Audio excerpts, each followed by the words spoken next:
In this lesson, we are talking about listening to yourself, especially when it comes to your passion for design.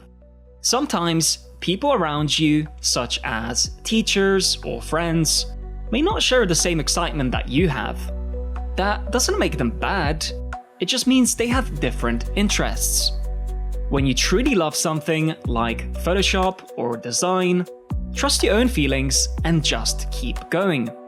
Think about building a superhero shield in your mind that protects you from doubts or negative opinions.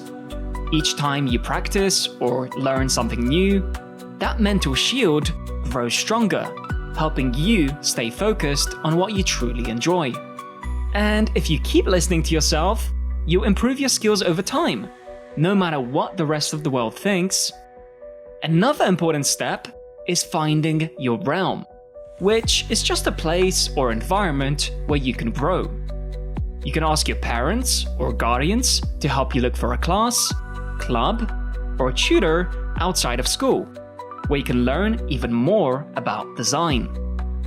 You see, being around people who share your interest will help you learn faster and have even more fun.